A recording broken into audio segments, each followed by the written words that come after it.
I came home from a 3-week electrical job in Tulsa, expecting to find my wife in the garden. That was the picture I carried the whole drive back. Late September light going gold around 4. Eleanor in her straw hat pulling tomato vines. Me honking twice, her straightening up slow because of her hip, waving with a dirty glove. That's not what I found. The driveway was empty. The garden looked abandoned, tomatoes split and rotting on the ground. The basil she babied like a third child gone to seed. Eleanor would never let that happen, not for any reason. The house had a smell, not bad, just wrong, like nobody had opened a window in weeks. I found her in the back bedroom, sitting on the edge of the daybed, hands folded, crying without a sound. I'm 68. In 41 years of marriage, I'd seen my wife cry maybe 5 times, and never like this. Silent, hollow, her hands ice cold in a warm house. When I asked what happened, she just shook her head. I sat with her for an hour, holding her hands, waiting, because I know this woman, and pushing her would only close her tighter. Finally, she said, in a voice I didn't recognize, "I want to go to bed." It was 4 in the afternoon. She walked down the hallway like someone who'd been broken down piece by piece. Once she was asleep, I started looking. A bathroom scale sat by the back door, wrong room for it, with a notepad underneath in Eleanor's shaky handwriting. A log of weights over 2.5 weeks. First entry, 141. Last entry, 2 days prior, 128. 13 pounds gone from a woman who walked 2 miles a day and could hoist a 50-pound mulch bag alone.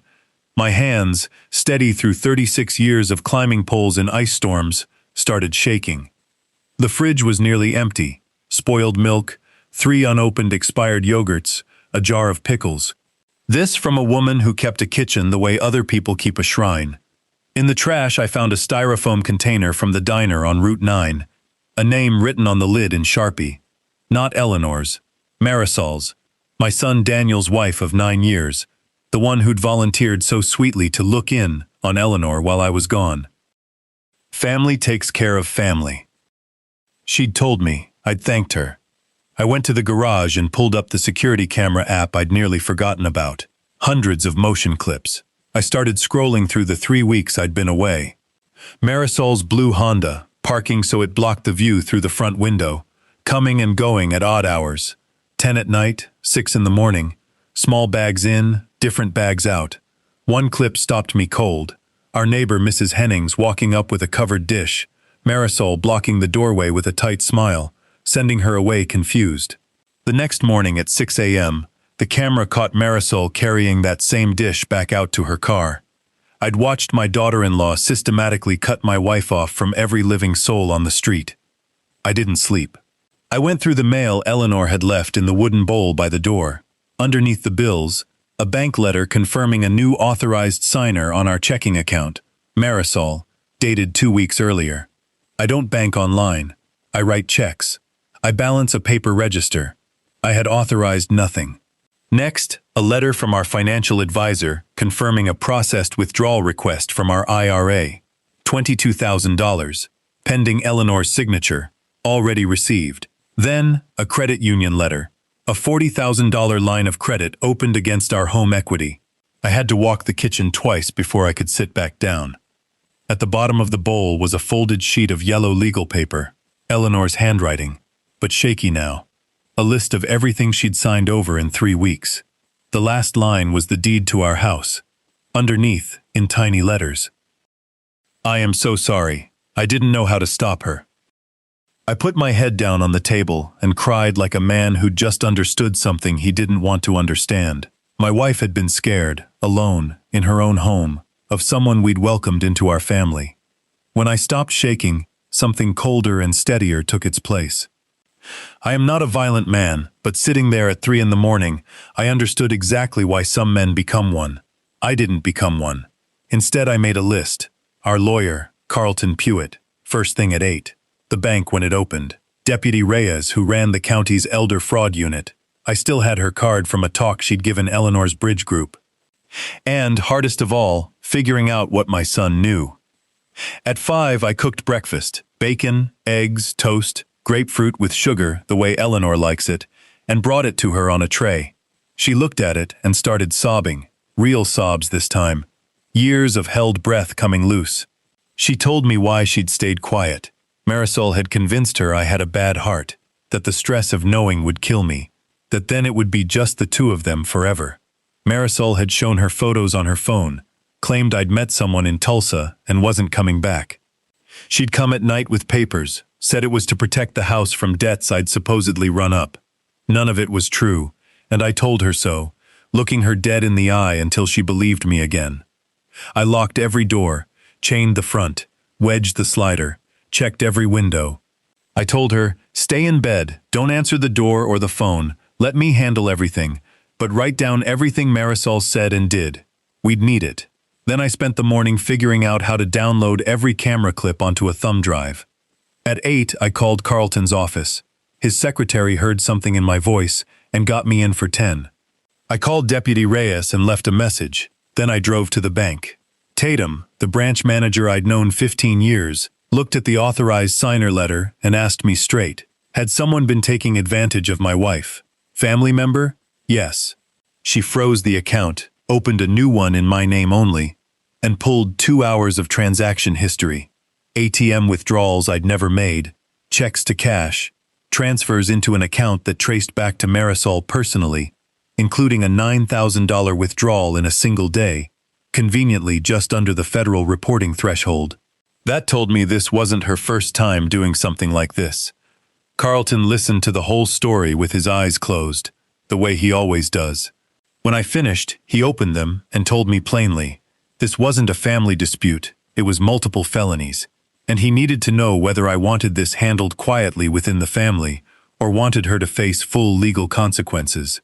I thought of my grandchildren, 7 and 4, kept away for 3 weeks over a fabricated stomach bug. I want every consequence the law allows, I told him. Then we do it right, he said.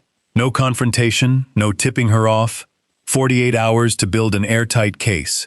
Duress, elder abuse, every document nullified. A warrant in hand. Marisol called 4 times that day. We let it go to voicemail. Her sweet voice, checking in, worried, loving. Eleanor closed her eyes every time. The next morning, Daniel came back from a hunting trip, off-grid the whole week, and called from the road furious. 15 voicemails from Marisol, claiming Eleanor was having a breakdown and I'd come home yelling. I told him to come to the house alone, without telling her. He came, because he's a man who shows up when his father uses that voice. I walked him through everything. The footage, the bank records, the deed, the withdrawal letters.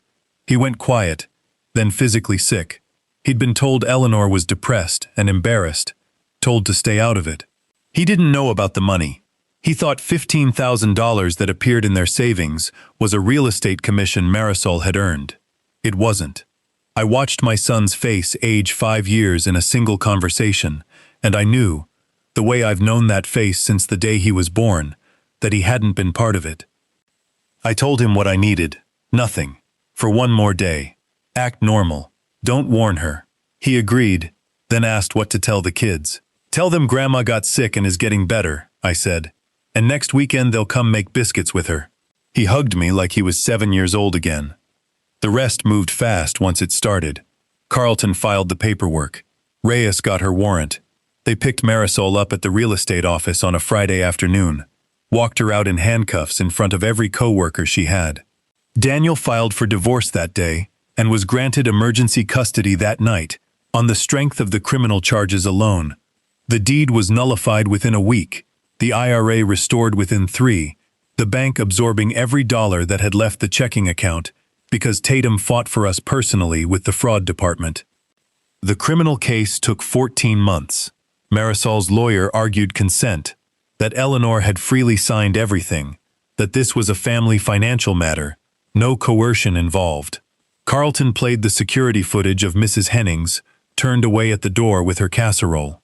Then he played the audio Eleanor had secretly recorded in week 2, once she'd figured out the voice memo app on her own phone out of pure fear.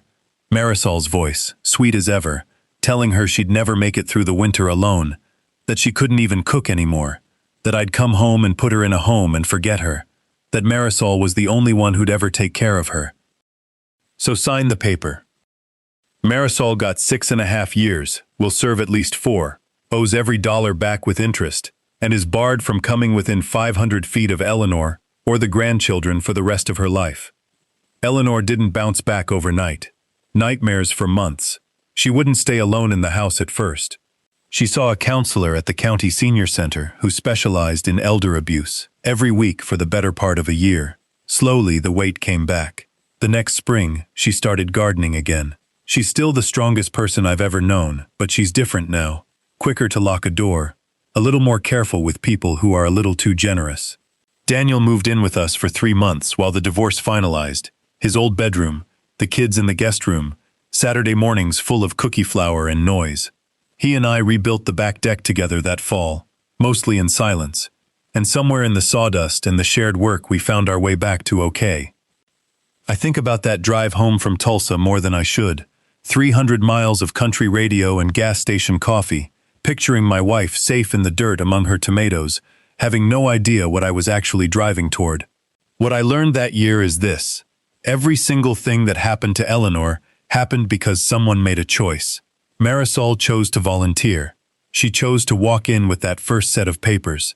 She made 100 small choices over 21 days, and every one of them was a door she could have turned back through, and didn't. And every good thing that followed was also a choice. Carlton picking up the phone before 9 in the morning, Tatum deciding to fight the fraud department for 2 strangers she'd known for 15 years, Mrs. Hennings trusting her gut about a casserole that didn't come back the way it should have, Eleanor, at 65, terrified, figuring out how to record a voice memo because some instinct told her she'd need proof one day. There is no luck anywhere in this story. There is only what people do when nobody is watching, and what they do the moment someone finally is.